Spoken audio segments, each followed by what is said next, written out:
Welcome, everybody. Thank you for joining today on this Sunday.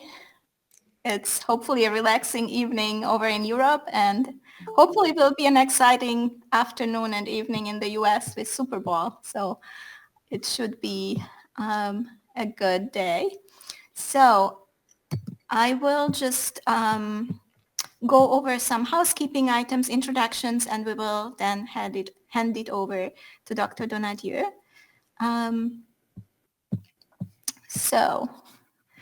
This is me. My name is Esther Hars. I'm the mother of a 9-year-old SDS patient and your host today.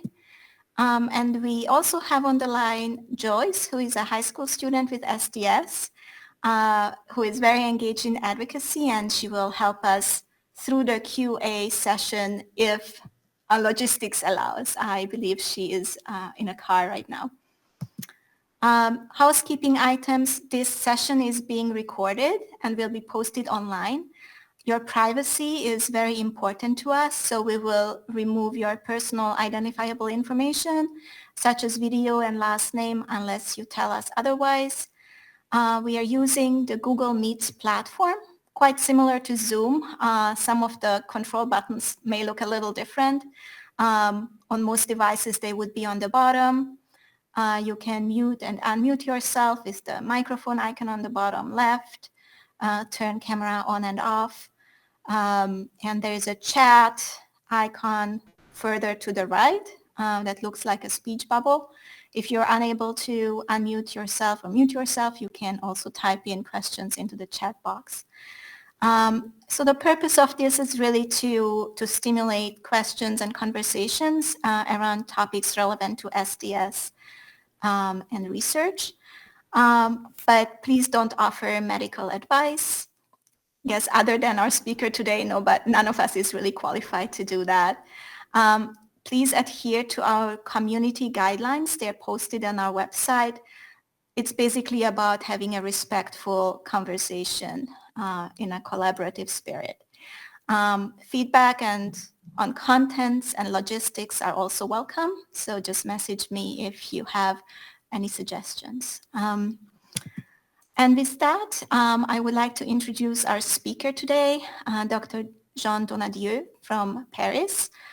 He's a pediatric hemato-oncologist at the Hospital Trousseau, and also the director of the French Chronic Neutropenia Registry, and a really long time advocate really for SDS and the expert in SDS in France. So we are very excited that he was able to join us today. We picked for the topic today the French National Protocol for SDS, which was recently published. He will tell us more about what it is and how it's going to be used in the future and new learnings. But for now, we have to, I'll just hand it over to him. So I'll do that.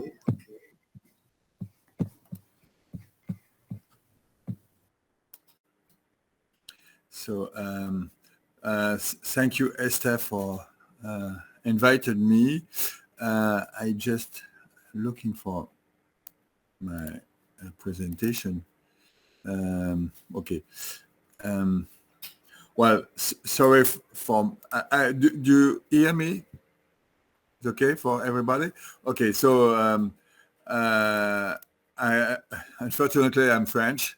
You will hear my accent, and I will present what how we are organized in France. And of course, it's just an example of organization. And we try, of course, because Shwachman-Diamond is extremely rare, to keep contact with colleagues from anywhere in the world, but and specifically we have a good relation with American colleagues and with Akiko Shimamura from Boston, but and also colleagues from Cincinnati. And so just I try to find my presentation. Sorry, I am not completely, I don't know where is my presentation. I prefer to just to speak because it's more colloquial and more informal. I just want to say first, we have in France a national plan for rare diseases.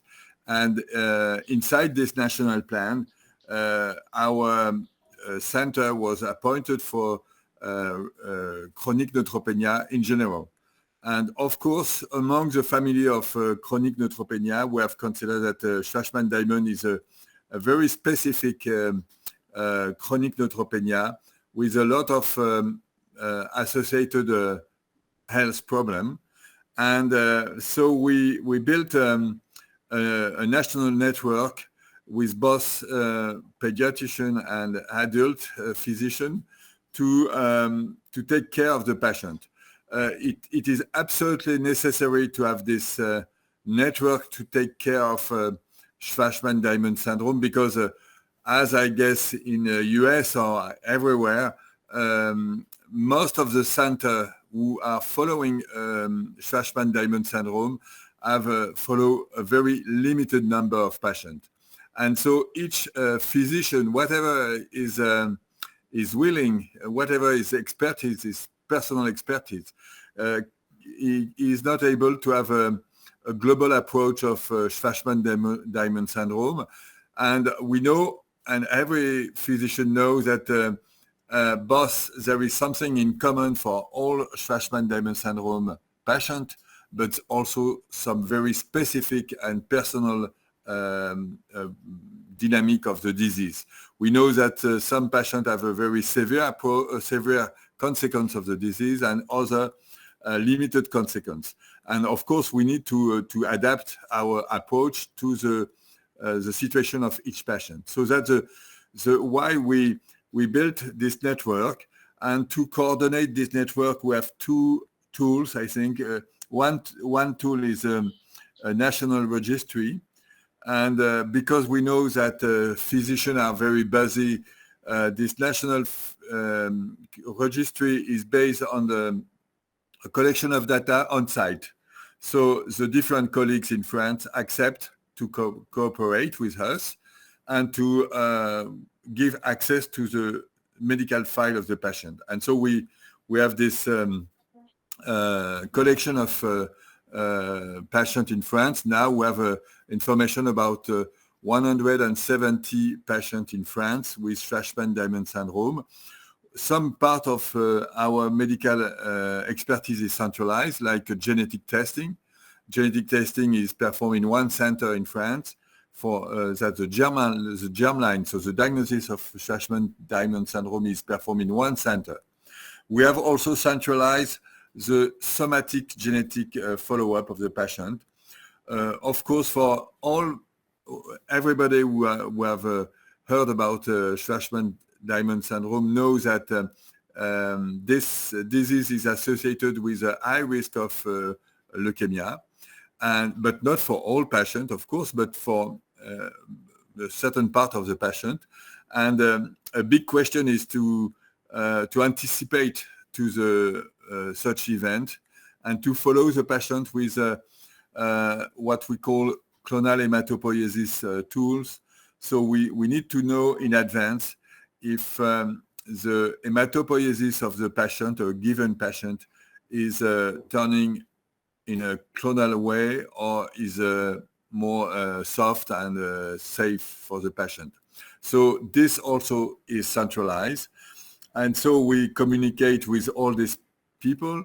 We have each month a national meeting for physicians taking care of this patient. Of course, we are not talking about each patient each time, but each time there is a problem, we have this national meeting and it's an occasion to have an exchange about the patient. So that's in short our background. And to time by time, of course, we have some publication. We are not the only one to publish, of course, but we publish on our observation. And we have a mission, we have a kind of obligation to provide guidelines. And so we have issued last year guidelines for Shwachman-Diamond syndrome. The rules for these guidelines is what we call evidence-based medicine. So we need to have the best evidence to different part of the problem, the health problem of the patient with Shwachman-Diamond syndrome. And so this document was now available, and I sent it to Esther about, is available in French. Maybe we can send a summary in English, but also we know that there is some guidelines in English, even if it is not really in the same format. But the idea is to have a document for the general practitioner or the first line pediatrician or hematologist who are not knowing a lot about Shwachman-Diamond syndrome, and we may provide exactly what it is important for the patient. And inside this document, you have a big part of the document about the risk of leukemia, but we have also a part for the nutritional facts. What do we need to give vitamins? Also the orthopedist aspect, and we have a very important part about the neurological or neuropsychological consequence of Shwachman-Diamond syndrome, because in the daily life, what we have observed is that about half of the patients have a lot of difficulty in the progression, the academic progression, and moreover, the patient may have some difficulty to start his personal life. So it was important to have this connection. We'll just finish on this.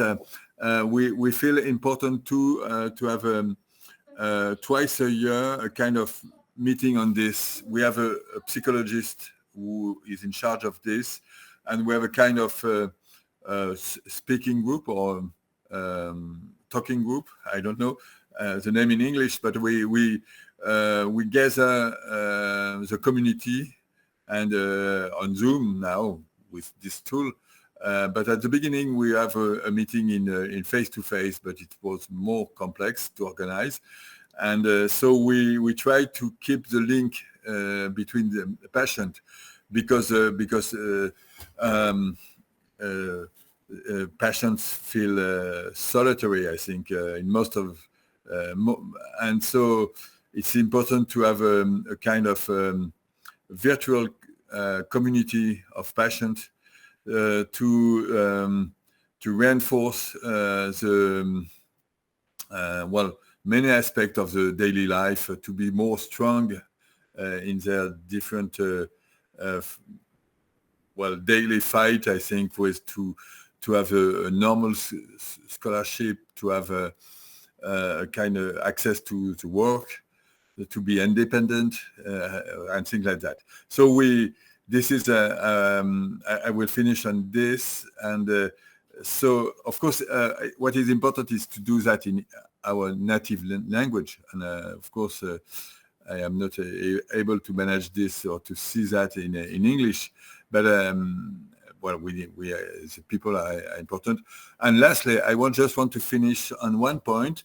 We have also each year, and now it's since 10 years ago, more maybe 11, a national meeting at the occasion of a ping pong. So a ping pong game. It's a ping pong. It's not the Super Bowl.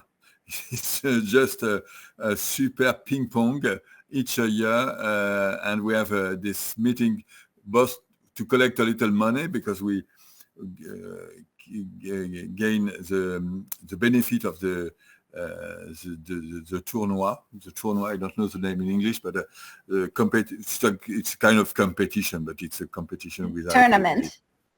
Tournament, okay.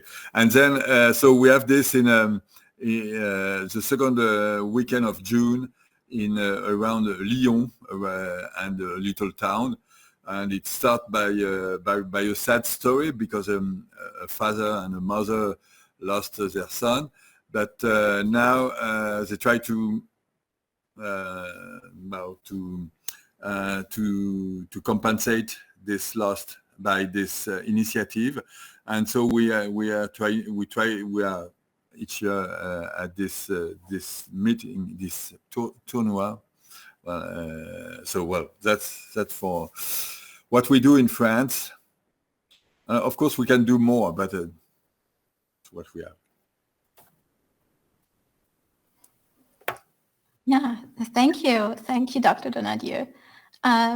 So we can, I guess, jump right into the questions, and I see Joyce was able to join us, and so I'll hand over the mic to her to introduce the kids' questions and take it from there.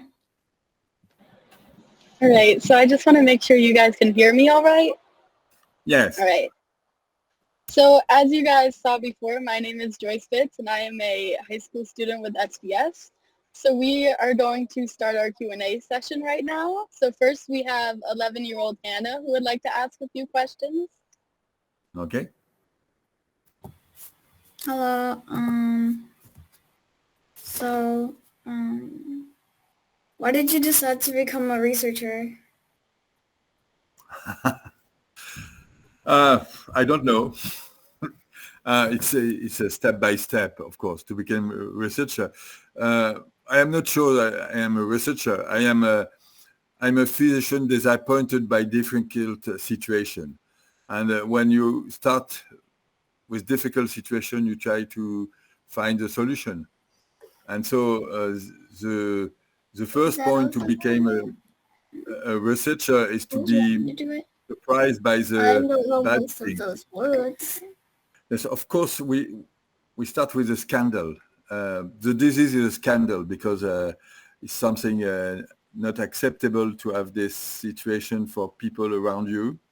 And so, that may be why you start to be a doctor. Maybe there is other bad or good reason to be a doctor, but one reason is to be disappointed by what it has been offered to the patient, and so we try to be better and to improve the things. And so after that, we need, of course, to have to go to school and to learn what has been done. But the start is to be surprised, I think, by something unacceptable. Okay, so how does a typical day look like for you? A typical day, I wake about 6 a.m. in France. So I start by my mail. If I have no mail or if I already answer to them, I try to, I have some study to finish. I have plenty of study to finish, and it takes time. And it's a quiet time between 6 to 8 maybe in the morning, and then I go to my hospital, and I am I have a lot of many questions to answer, to see patients, to see colleagues, and so we discuss. And it's usually like this till the end of the day, and then I try to leave a little, but sometimes I work in the evening too. So, but my job, I am not a biologist. I have two jobs. My first job is a pediatrician, so I see patient children. I am a doctor for children. And then sometimes I see the parents too, but the pediatrician is first the doctor for the children. And then, but my second part is statistician, and that's why I organize this network. Statistician is to analyze, is a job where when you analyze data and the information, and you try to obtain some conclusion or some idea from analysis of data. But of course, you need to be in connection with data producers, like geneticians, like many other colleagues. I don't know if it is clear for you. Very good. Now we have 9-year-old Penguin who had a question to ask. Okay. Wait, it's my turn. Yes. Oh. Have you met many patients with SDS? Of course. I think that I met about 2 or 3 patients with SDS each week. We have contacts almost every day with some patients in France because the community is not so large. We have about 200 patients in France with SDS, but of course the problems are every day as there is new problems and new question or things like that. So of course I met a patient like Friday last, and I see patient on several times this week, and daily I see patient with Shwachman. All right. Actually, I have one more question. Running the French neutropenia registry, you have so much experience with neutropenia. Can neutropenia in SDS come and go or improve over time and then get worse again? Well, neutropenia is just a number, the number of neutrophils on the blood count, and this number may fluctuate with time. But what is not fluctuating is the genetic background of this condition. In everybody, we know that the number of neutrophils is fluctuating in what we call normal people. There is fluctuation. In Shwachman-Diamond syndrome, there is also fluctuation of neutrophil count with time. And so when you see as a doctor a result for one day, you have to analyze this in perspective of the global situation of the patient, not only a single number, but this number in the natural history of the patient. But of course, the number fluctuates with time. Sometimes seems to be normal, but other time are low. So now we're going to open up the live stream for anyone who wants to ask a question. If anyone has a question, you could just feel free to unmute and ask. I have a question. So Dr. Donadieu, you said that I think I heard you say that you can treat both pediatric and adult cases in France. There's no barrier to treating adults as well? Well, we of course we try to educate our adult colleagues. That's the most challenging issue because there is some pediatrician involved in this very specific approach, and adult hematologists are more on other type of diseases, and we try to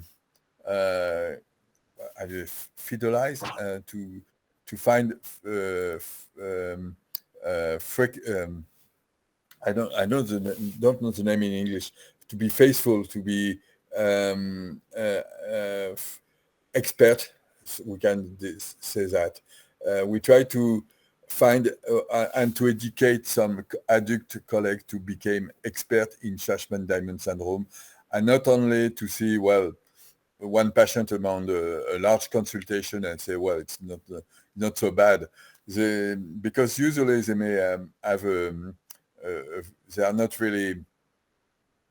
not a lot of attention on Shwachman-Diamond syndrome, because when everything is fine, they say, okay, you don't need to see me, but we know that it is important to have this follow-up. And so we push them to be more, and also to take attention to what is around the blood count, and the social difficulties, sometimes the orthopedic problem, and the nutritional problem and things like that. And so sometimes, usually they are very speed, and they have no really attention to all the globality of the situation of the patient. And I'm asking, oh, I'm sorry. Sorry, but I don't know if in America you have the same difficulty, I think. We do, and I'm asking both as a patient and a clinician. So I will next year be doing my nurse practitioner license for pediatrics, specifically in our disease.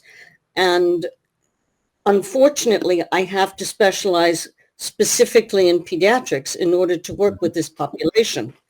So I'm actually working right now on an independent study to give educational guidelines as well to practitioners. But I'm also interested if I could get a copy of your French guidelines as well. I have sent the link to Esther. Yeah, yes, I have. Yes, I forgot to show my slide. So on our website, it's already posted. Oh, great. So if you go to sdsalliance.org, there's a tab for patients and a tab for clinicians and researchers. So it's under the clinicians and researchers, under like clinical guidelines. There's a page which lists currently 4 documents. One is the older short article, and then a couple other ones, and I just added the French guidelines too. Great. Thank you. You're welcome. That will help me immensely on the independent study project I'm doing now. So, thank you. Hi, I have a question. I'm French, by the way. I'm mother to a 3-year-old patient, and I wonder if you have any advice on how to explain this disease to him as he grows. Wow, big question, I think. Because, well, of course, the name Shwachman-Diamond syndrome is something which has no meaning, I think, for a kid.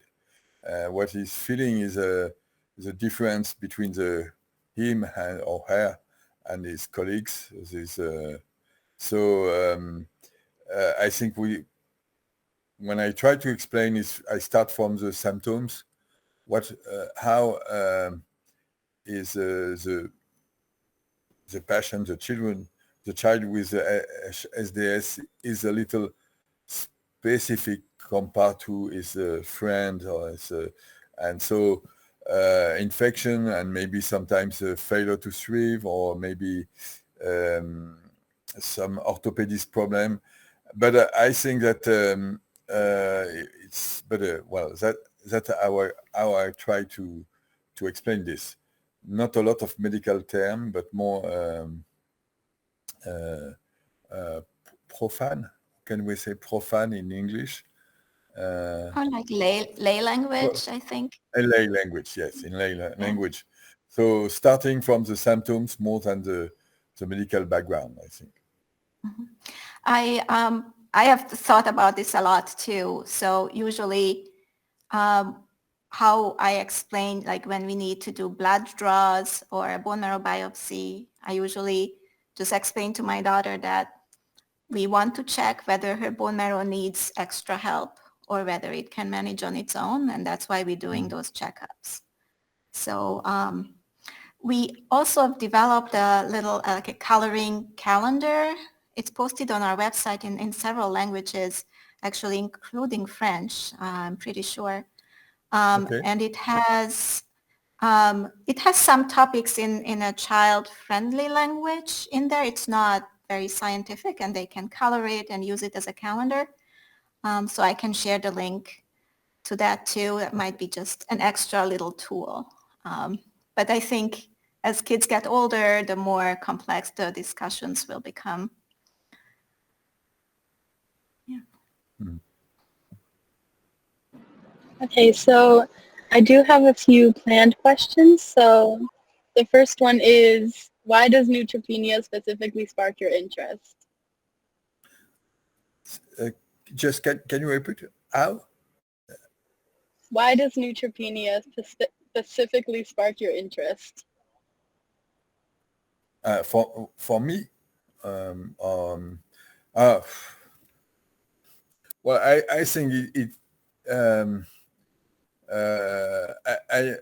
I was not born with a neutropenia interest, I think, could I say. I became interested by probably, I don't know, I have to speak to my psychologist, but I was interested by severe disease in my training for pediatrician, and so I start with hematology, and it was I find that this is a very challenging and interesting specialty.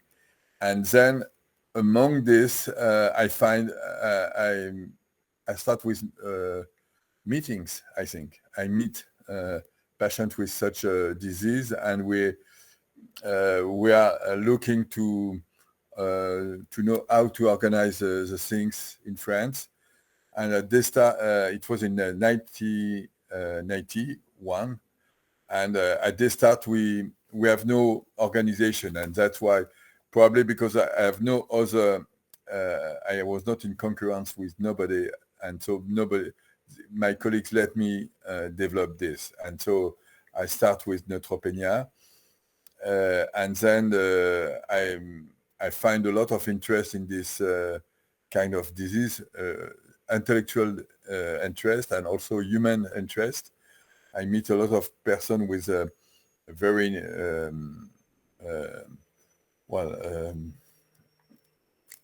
quality, or I don't know, and so it's a very progressive way. But once I start, unfortunately, I try to stop this, and we cannot stop the train. There is a lot of people with this disease, and so we need to go on this organization. We start with a registry in France, and then we have the reference center and things like that. But and also it's but maybe I love the international contacts, and it's occasion to meet many colleagues worldwide, and colleagues from US, colleagues from other European countries. And so, well, that's a professional interest which grow up for me. Sorry to be long. All right. And what could this change in protocol mean for the future of SDS? Now, that's a big question. I think if we look to, several parts can be said. One, but a key issue is the risk of leukemia. And we know that when the leukemia occurs, the possibility of therapy is limited. And so we can try, but it's very tough to improve the prognosis of leukemia when leukemia occurs. And so the big effort is to anticipate to this risk. And I think that we are accumulating a lot of information, and we are working at international level to define people, children or young adults with a high risk of leukemia, and then to protect them by proposing a transplantation very early. And at contrary, we probably be more reassuring for people who have no such high risk of leukemia. And so we try to avoid this uncertainty, to avoid the unknown part of the disease. And so that's the most challenging part for the short-term research. And I can just say that we have set up a network with the colleagues,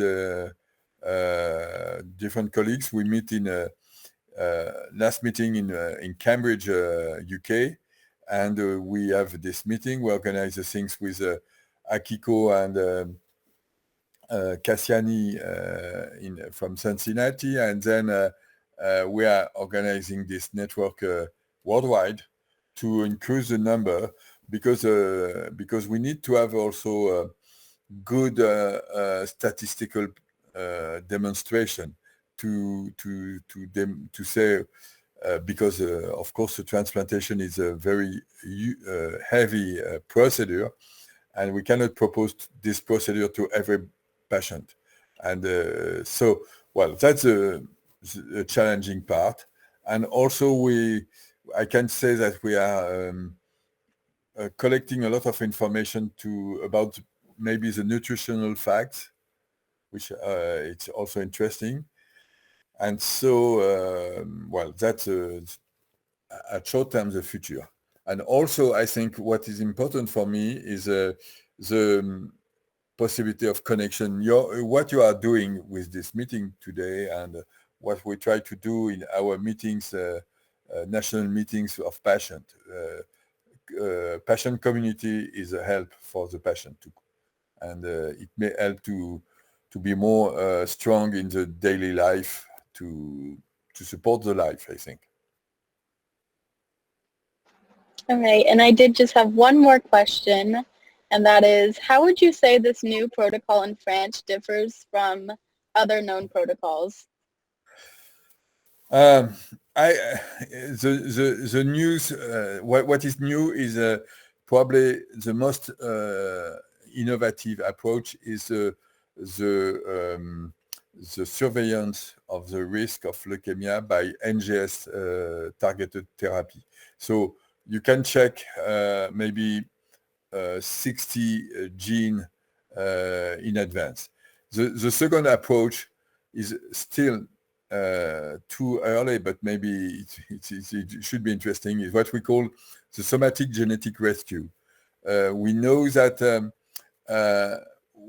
in the course of a disease, when there is a clonal hematopoiesis, some events are deleterious, some events are leading to leukemia, but other events may protect against leukemia. And so nature is not so bad, I think, not necessarily bad.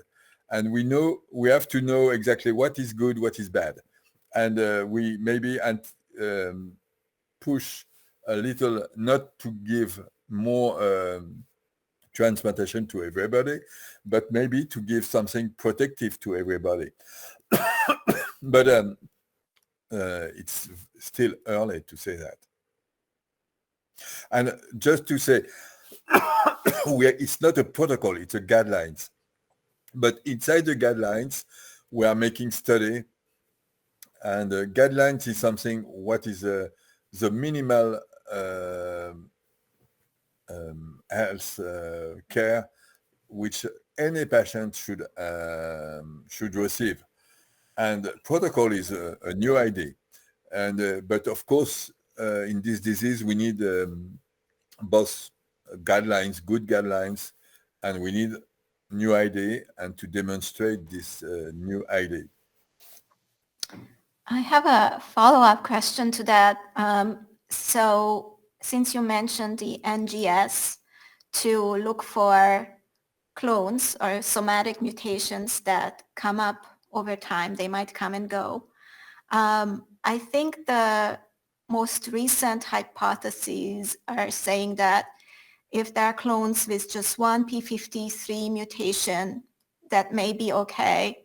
But if there are two p53 mutations within the same cell, then that is actually what is considered a high-risk feature. But then I also learned that there is actually no clinical test available to confirm whether there is one or two p53 mutations within a single cell. Is that accurate? And how do you, if you find clones with p53, what would be the next steps for a patient in your care? Well, we take in consideration, of course, you can on the NGS also have the information about the copy numbers, and so you have with this information you may have you may see if there is only one copy or two copy of the Within the gene. same cell? Well, not in the same cell. It's difficult because you study many cells together. But however, statistically, if you have this copy number, it is enough robust to anticipate to the severity of the mutation you have observed. And of course, you have to. There is a discussion. The single cell approach is a future, but it's a very extremely costly approach. And some robust techniques may be more easy to routinely perform.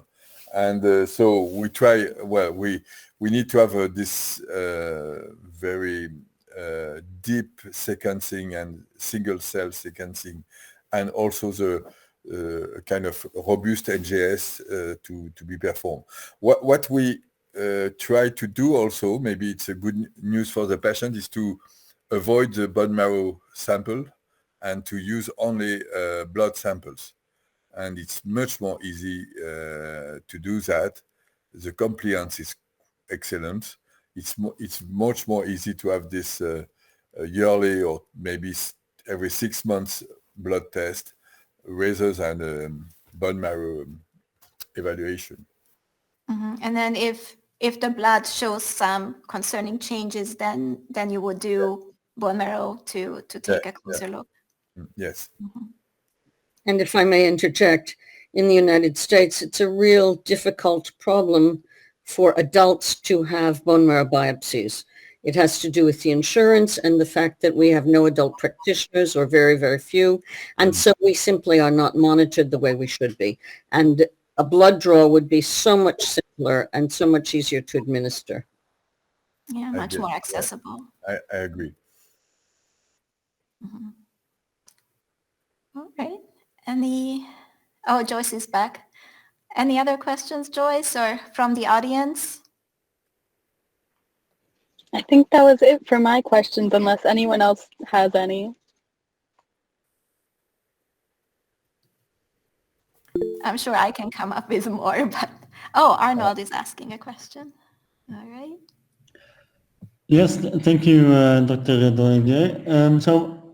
Are you doing any biopsies, bone marrow biopsies in France, or is that still?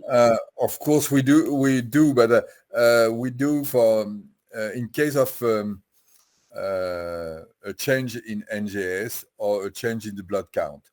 So we try to limit the indication of this bone marrow biopsy just to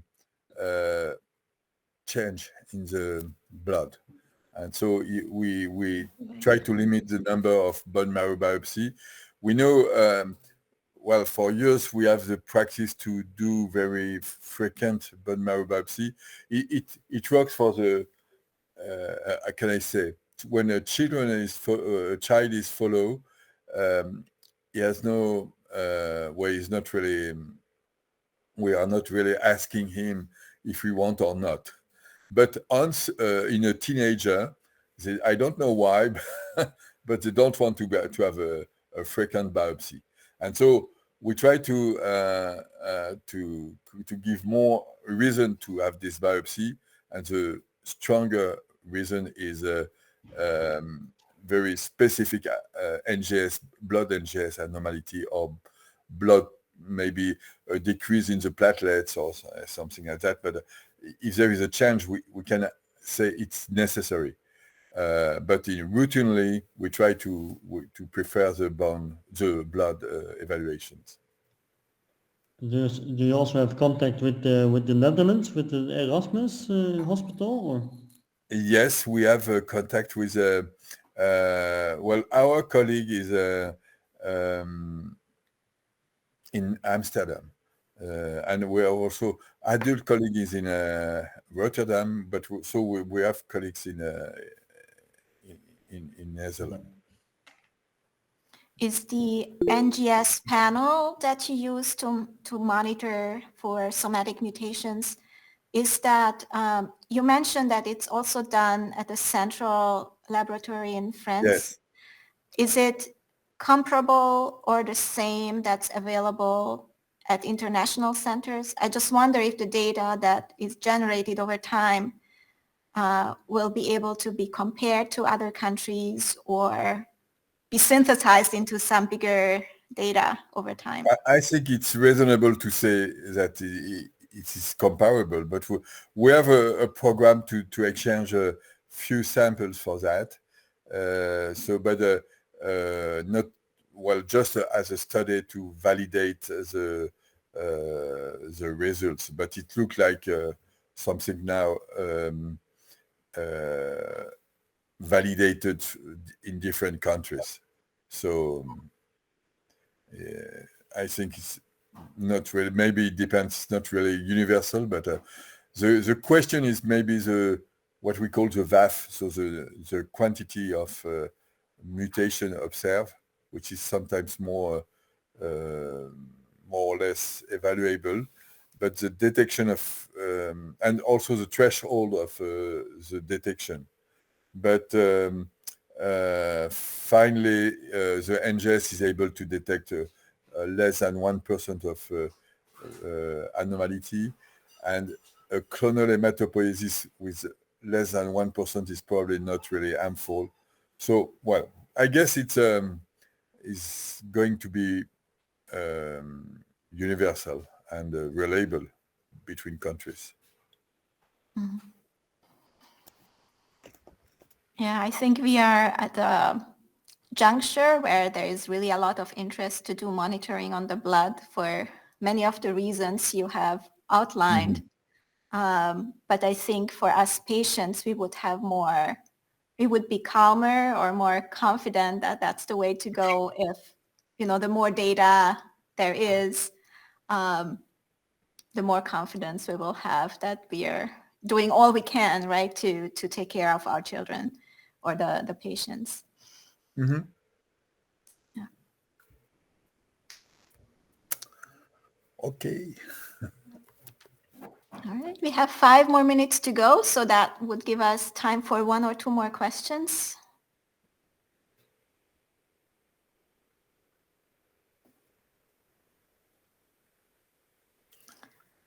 So if nobody's raising their hand, I can come up with some. You mentioned, Dr. Donadieu, that your center or your colleague has an interest in the psychological or educational aspect of the disease. Is that available, those kinds of questions or discussion, is that available to all patients in France? And is that part of the registry work? Like, is that also part of research or more of a clinical service? It's a part of registry interest, I think. Well, it's a challenge, I think, to this aspect, because we, from the psychologists who work on this, Shwachman-Diamond represent a challenge. The challenge is that the patient have, statistically, I know maybe there is some exception, but globally the patient have more social difficulties and cognitive difficulty. And so the real difficulty is in the link with the peers, the link with the colleagues or the friends, more than the intellectual capacity. And so, but at the end, if you have difficulty in your relation with your friends or your people around you, you may have some difficulty in your cognition, and you may be in a failure in your life.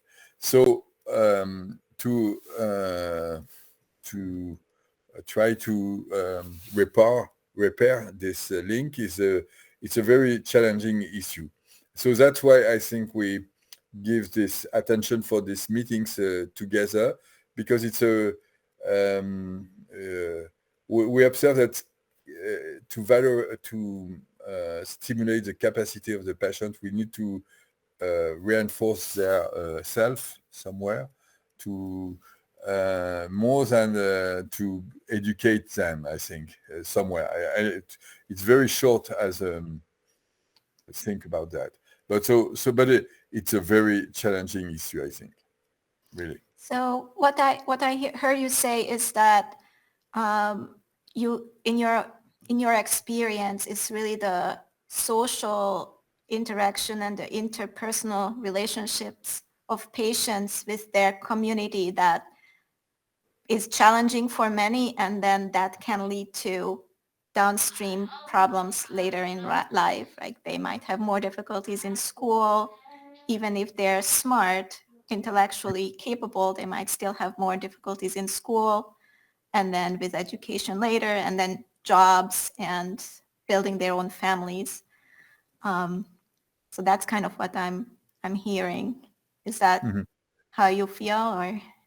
Yes, and just with regard to capacity, what is important? One little point, but we among this series of patients, we have 15 patients who have kids, and so it's also something which is important to underline, because well, they have been able to build enough interaction to have this capacity to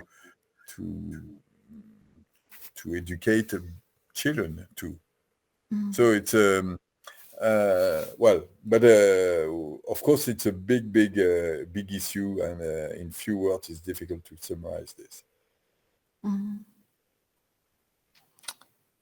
All right, I think we are on top of the hour, so we are out of time.